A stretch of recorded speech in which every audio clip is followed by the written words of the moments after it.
mean, I was very fortunate because I played for Liverpool boys for 2 years on the trot, and I played for Lancashire boys for 2 years on the trot, and then I ended up playing for England schoolboys. So, as you know, when you play for England, everyone's pursuing your auntie, basically.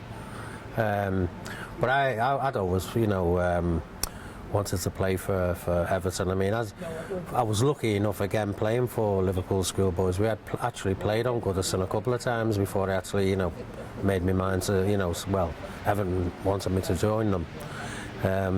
My dad was from Manchester, and he wanted me to join Man United. So we did go up there and have a look around, just for courtesy, basically, watch the game. George Best was my idol, and he was playing one on that particular game. But as I say, after that, I mean, Everton came in, and it was easy enough for me to choose Everton,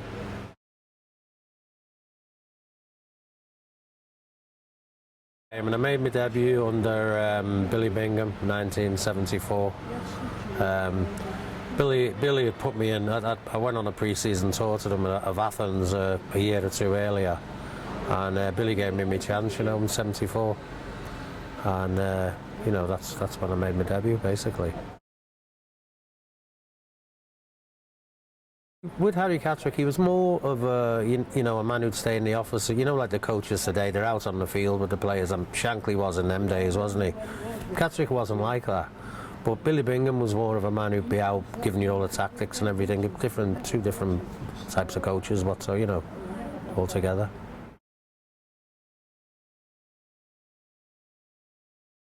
Yeah, well, I made my debut around about the time when Bob came. Howard Kendall went and Archie Styles. I went to Birmingham, and that was one of my first games, when Bob played. And he was a fantastic player, Bob. I mean, my job was easy. It was just to go down the wing and put the ball in and let them do the rest.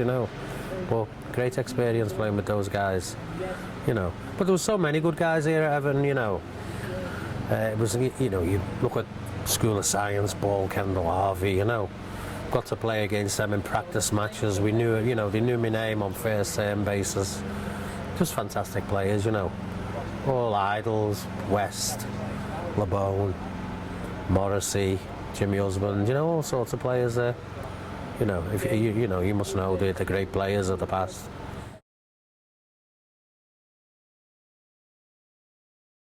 It was, it was a dream come true, and it was bizarre how I ended up there, because I sort of fell out of football at Everton. We weren't earning great money. You're never going to get rich from it, but it wasn't that. It was just like, some of the coaches were telling me to, your first priority is to defend. So I sort of fell out of it, and I asked Billy Bingham if I could leave, and he asked me to stay, and I said, well, I just want to go.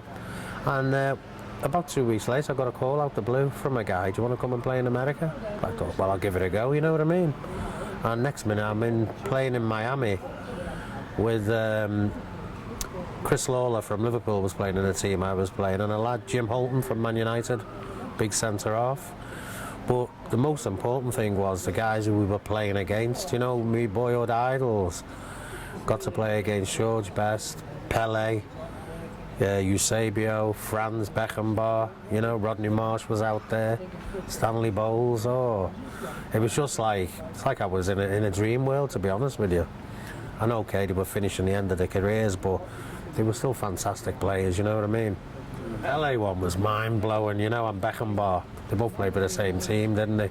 May have got a photograph what got messed up, but I've got a cousin who said he's still got it. I'm trying to get it off him, you know what I mean? That would be a treasure, that one, me and Pele. We did have a photograph taken after the game, There's no better feeling in the world, I mean, once, you're building up to make it in the first team, and when you get that opportunity, it's just, it's hard to describe what it's like, coming down the tunnel. And although I'd been down the tunnel before as a schoolboy, with, maybe 5,000 people here or something like that. But when you come out and the roar, you can't hear nothing, you just got to focus down on the football. But, you wear it with pride. I mean, I think that's maybe a bit of that's missing in this day and age, passion, pride. You want to win, and all your team want to win, you're all pulling for each other. Well, that's the way it should be. You know, sometimes when I look at some of the games now, I don't see so much of that, you know what I mean? I'm not saying it isn't there, but, you know, every time we played back in them days, it was there at 101%.